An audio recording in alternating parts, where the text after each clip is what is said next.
अच्छा बच्चों, नमस्ते, जय माता दी। ध्यान दीजिए, पिछले वीडियो में हमने आपको एनसीईआरटी बुक के क्वेश्चन नंबर 9 तक बताए थे।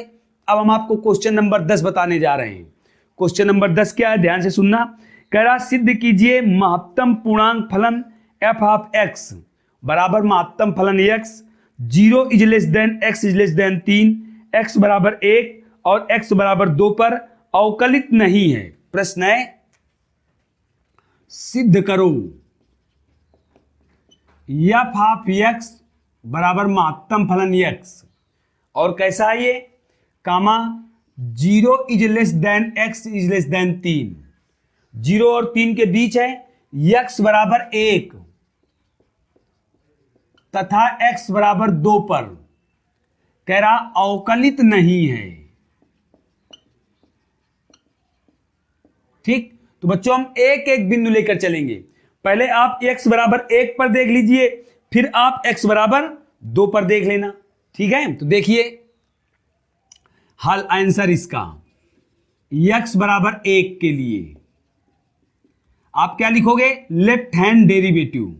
सूत्र आप रखिए limit h tends to 0 f of a minus h minus f of a upon minus h होता है। अब देखिए a के स्थान पर कितना है बच्चों, 1 है, तो आप a के स्थान पर यहां 1 रख दीजिए। रख दिया हमने 1। ठीक, अब इसमें आप मान रखिए। देखिए एफ ऑफ एक्स कितना है, महत्तम फलन एक्स है, तो आप क्या लिखोगे यहां, लिमिट h टेंस टू 0 महत्तम फलन 1 माइनस एच माइनस 1 बटे माइनस एच, ये आया। अब इसे देखिए बच्चों, हल करिए तो ये देखो क्या लिखा है, 1 से कम। तो 1 से कम क्या होता है बच्चों, 1 से कम शून्य होता है।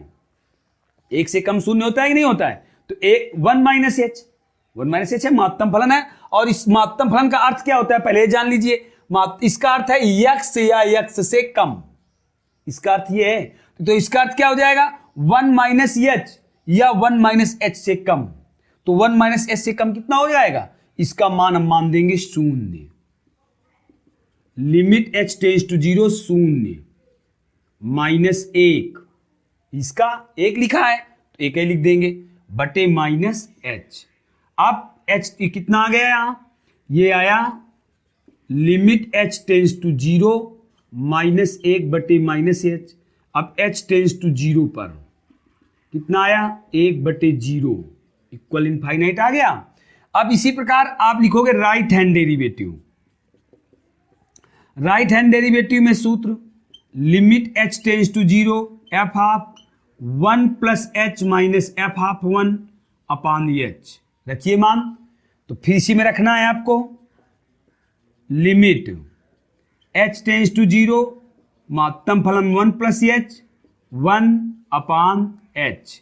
अब देखिए 1 प्लस एच, तो इसका अर्थ क्या हुआ, 1 प्लस एच से ज्यादा है, 1 प्लस एच से कम। तो 1 प्लस एच या 1 प्लस एच से कम, 1 प्लस एच या 1 प्लस एच से कम कितना हो जाएगा, 1 आ जाएगा ये, और ये 1 हुआ बटे एच। तो लिमिट h टेंस टू 0 यहां हो गया 0 अपान एच, तो कितना आ जाएगा h टेंस टू 0 पर 0 आया बच्चों। तो आपने क्या देखा, left hand derivative does not equal right hand derivative.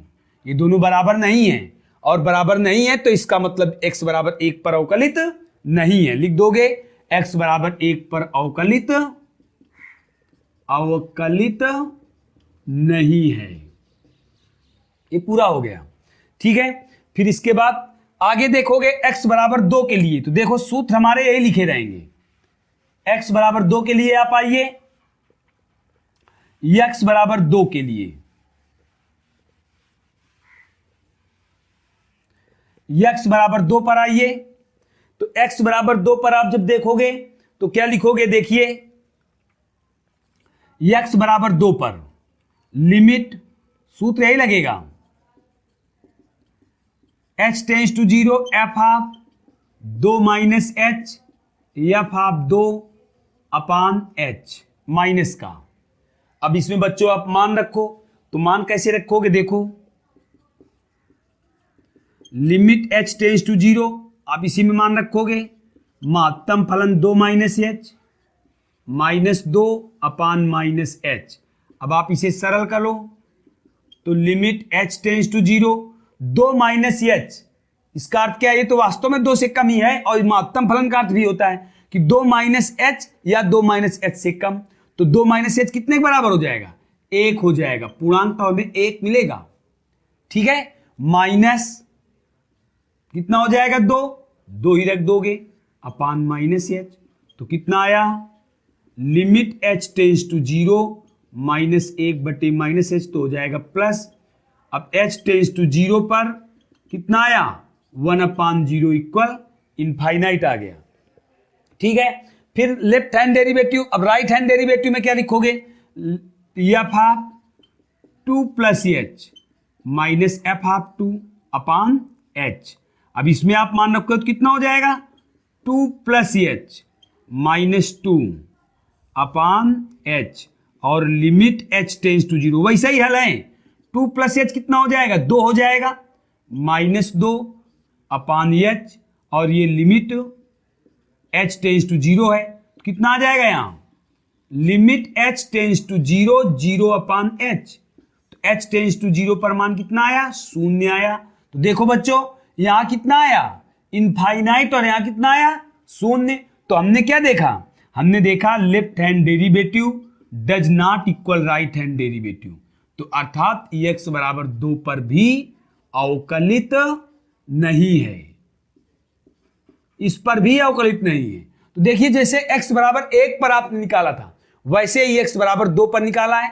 ये ध्यान रखना बच्चों, यहां हमने 1 माइनस एच बराबर 1, 2 माइनस एच बराबर 2, नहीं 1 होगा, 1 माइनस एच बराबर 0 होगा बच्चों, और 2 माइनस एच बराबर 1 होगा, 1 प्लस एच 1 होगा, 2 प्लस एच 2 होगा।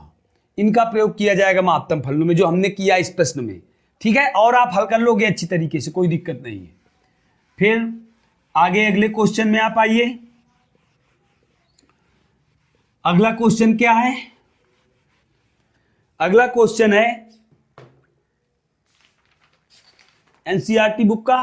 देखिए बच्चों, अब ये आपकी पहली प्रश्न 5.2 समाप्त होती है एनसीईआरटी बुक की। अब हम आपको ले चल रहे हैं 5.3 में।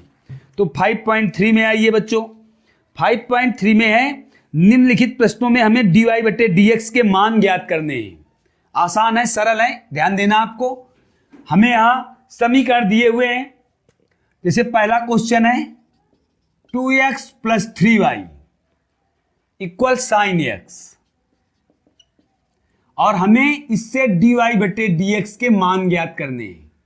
तो क्या करोगे आप, x के सापेक्ष, देखिए dy बटे dx का अर्थ क्या है कि x दिए गए फलनों का x के सापेक्ष हमें अवकलन करना है। तो x के सापेक्ष आप इनका अवकलन कीजिए, अवकलन का निशान लगाइए, 2 इंटू डी बटे D X X plus 3 into D बटे डी एक्स वाई बराबर डी बटे डी एक्स साइन एक्स। अब आप जानते हो x का अवकलन कितना होता है, 1। कैसे, जिस राशि के सापेक्ष अवकलन किया जाता है उसका अवकलन सदैव 1 होता है। जैसे हम x का x के सापेक्ष अवकलन कर रहे हैं तो इसका अवकलन 1 होगा। राशि के सापेक्ष राशि का अवकलन 1 होता है। फिर y का अवकलन, तो y का अवकलन हो जाएगा dy बटे dx। साइन x का अवकलन जानते हो आप, क्या हो जाएगा, cos x। हमें निकालना क्या है, हमें निकालना है dy बटे dx का मान। तो देखिए 2 एक कम 2 होगा ना, तो 2 इधर जुड़ा हुआ, इधर आ क्या हो जाएगा, घट जाएगा। तो कितना हुआ, 3 dy बटे dx बराबर cos x माइनस 2।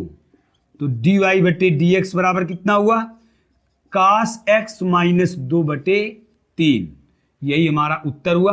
बच्चों, हम ये उम्मीद करते हैं कि हमने जो आपको अवकलन पढ़ाए हैं वो हमारी बातें आपको समझ में आई होंगी और आप अच्छी तरीके से अवकलन करना सीख गए होंगे। अब देखिए, जैसे ये क्वेश्चन आप आराम से कर लोगे। दूसरा क्वेश्चन इसी प्रकार का है बच्चों। दूसरा क्वेश्चन देखिए, 2x प्लस 3y बराबर साइन y। यही क्वेश्चन है। अंतर क्या है, यहां y हो गया है और यहां भी y है, यहां x था, तो बाकी वही क्वेश्चन है।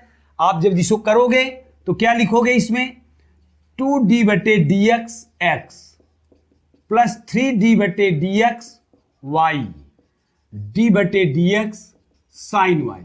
अब कर दिया आप अवकलन, तो एक हो गया इसका 3dy बटे dx हो जाएगा, और यहां क्या हो जाएगा, साइन का अवकलन कास वाई, और y का अवकलन भी होगा। देखिए बच्चों, जैसे हमने साइन का अवकलन किया था, साइन x का अवकलन कास x, फिर हमने x का कुछ नहीं किया, तो किया है x का अवकलन एक होता है ना, तो यहां इंटू हम एक कर देंगे, कोई अंतर नहीं पड़ेगा। यहां ऐसा नहीं है, देखिए साइन का अवकलन कास वाई हो गया, पर हम जब आप y का अवकलन करोगे तो क्या हो जाएगा, dy बटे dx हो जाएगा। फलन की राशि का अवकलन जब तक नहीं कर दिया जाता तब तक संपूर्ण अवकलन नहीं होता। जब तक हम फलन की राशि का अवकलन नहीं कर लेते तब तक किसी भी फलन का अवकलन संपूर्ण नहीं होता। ठीक है, तो अब यहां dy बटे dx देखिए दोनों ओर है, तो आप इसको एक तरफ कर लीजिए। यहां क्या हो जाएगा, 2 बराबर कास वाई dy बटे dx माइनस 3dy बटे dx। अब आप dy बटे dx कॉमन ले लीजिए, तो कितना हुआ करके, कास वाई माइनस 3, ये गुणा में इधर क्या हो जाएगा, भाग में हो जाएगा, कास वाई माइनस 3। बस यही बच्चों उत्तर हो गया। और देखिए दोनों क्वेश्चन एक ही प्रकार के हैं ये। ठीक है, फिर देखिए तीसरा क्वेश्चन भी इसी प्रकार से है बच्चों। तीसरा क्वेश्चन देखिए आप,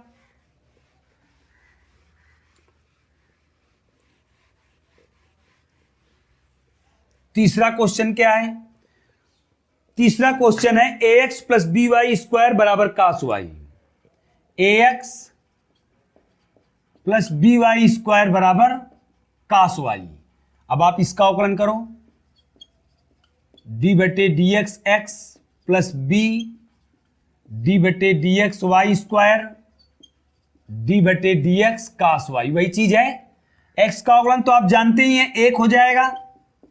अब देखिए यहां पहले y स्क्वायर है तो हम पहले घात का अवकलन करेंगे, y नहीं है, पहले y की घात है, तो हम पहले घात का अवकलन करेंगे। कितना हो जाएगा, 2y की पावर 2 माइनस 1। अब y का अवकलन करोगे तो dy अपान dx। अब कास का अवकलन करो तो माइनस साइन y, और y का अवकलन dy अपान dx। अब dy अपान dx दोनों एक तरफ करो, तो a बराबर देखिए ये कितना हो जाएगा, 2by dy बटे dx हो जाएगा, और माइनस साइन y dy बटे dx, और ये भी माइनस का हो जाएगा क्योंकि हमने इसका इधर पक्षांतर किया है। अब आप dy बटे dx कॉमन ले लीजिए, माइनस dy बटे dx कॉमन हुआ तो 2by प्लस साइन y बचा बच्चों। तो dy बटे dx का मान निकालिए, देखिए इसका गुणा इधर क्या हो जाएगा, भाग हो जाएगा, तो हो जाएगा माइनस a बटे 2by और प्लस साइन y। इस प्रकार से ये भी क्वेश्चन तुम्हारा पूरा हुआ। ठीक है, फिर इसके बाद अगले क्वेश्चन में आइए आप। चौथा नंबर क्वेश्चन है, चौथा नंबर क्वेश्चन क्या है,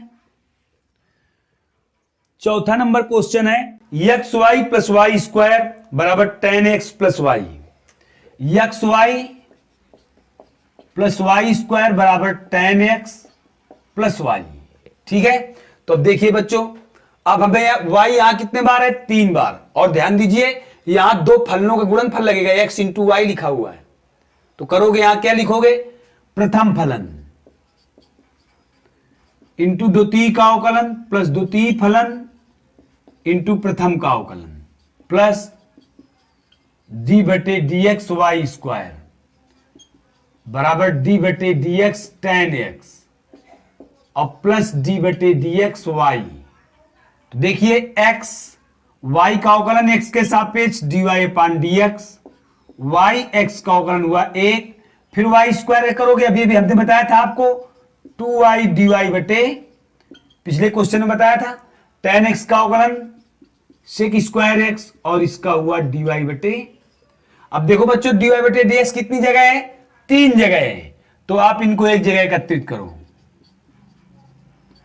प्लस 2y dy बटे dx माइनस dy बटे dx बराबर sec square x minus y. अब हम dy बटे dx कॉमन ले लेंगे यहां, तो x plus 2i minus 1 sec square x minus Y हो जाएगा। तो dy अपान dx कितना आया, sec square x minus Y upon x plus 2i minus 1। इस प्रकार से देखिए बच्चों ये क्वेश्चन भी पूरा हुआ। ठीक है, अब आगे। ठीक है बच्चों, तो अब देखो बच्चों हमने आपको 5.3 के 4 क्वेश्चन बताए हैं। बच्चों अच्छी तरीके से अवकलन पढ़ना, अवकलन के सूत्र याद रखना और रोज प्रैक्टिस करना, अन्य बुकों से भी प्रैक्टिस करना अवकलन करने के। जो ना है कमेंट करके क्वेश्चन लिख देना, हम आपको क्वेश्चन अवश्य बताएंगे। इस प्रकार से जय हिंद, जय भारत।